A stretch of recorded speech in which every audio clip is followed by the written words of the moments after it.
has to be preceded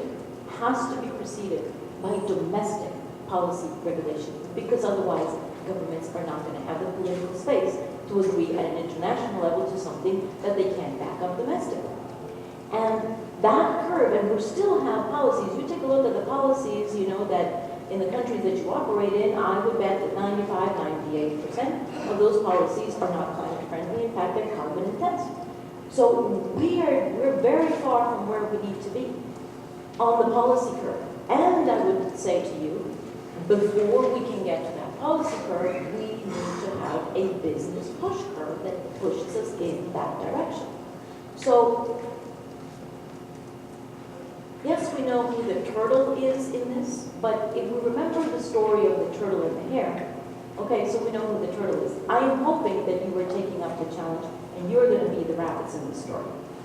You're going to overtake governments and you are going to be the pull for governments to actually do what they need to do. In difference to the traditional story, I would say, in the end, both have to come in at the finish line, because it is very clear that you can go so far and then you need a clear market signal. So I'm not ignorant about that. I'm just posing the other side to just let you know there is much more that you can do even before regulation, domestic or international, is in place. And if you really are committed to this, if you really see yourselves as the stewards of your planet, for your businesses, not just for your current bottom line, but for your long-term profitability, and particularly for your children or for your grandchildren. If you really see yourselves as the stewards of the planet, step up to the plate. You need to be ahead of governments. Thanks.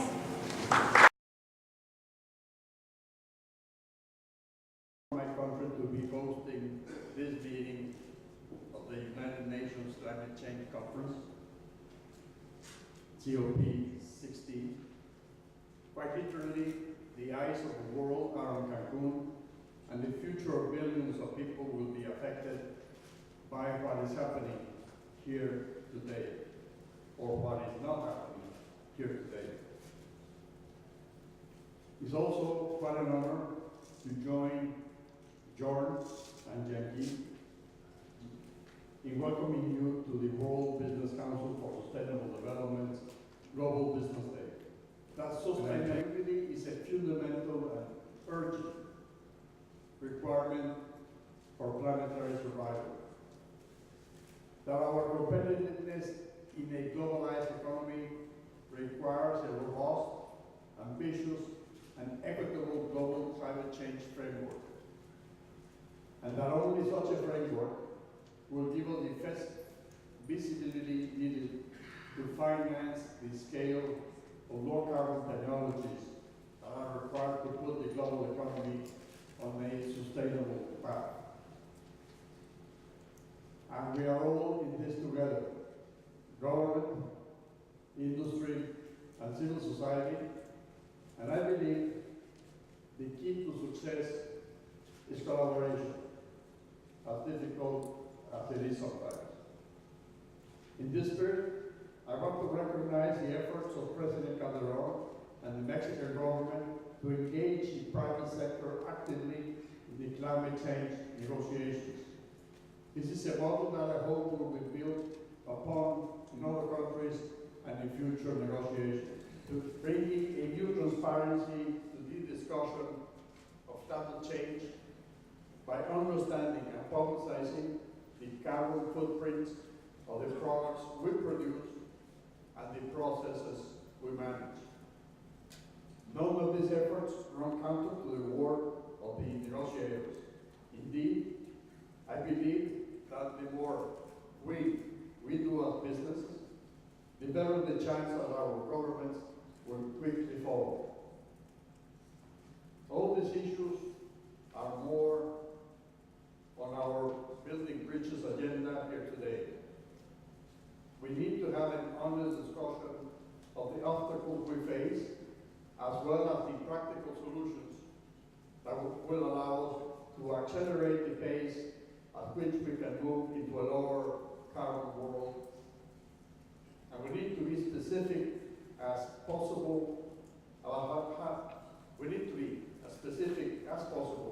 about what we need from our governments to make sustainable development a reality. Let me emphasize that a company and our industry operates in an energy and emissions intensive way.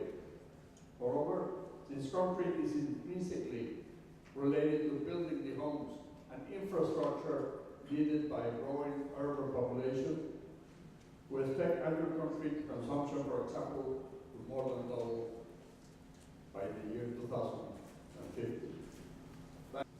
These are enormous challenges, especially in the wake of the recent financial and economic crisis that hit our sector particularly hard. But we are making good progress. For example, through the World Business Council for Sustainable Development Cement Sustainability Initiative, we have developed a CO2 protocol and a fully operational database. The industry's measuring report and verification system now covers 900 kilns worldwide, 900 production units, providing the data we need to make specific progress on key sustainability initiatives. On the other side, progress on the diplomatic side.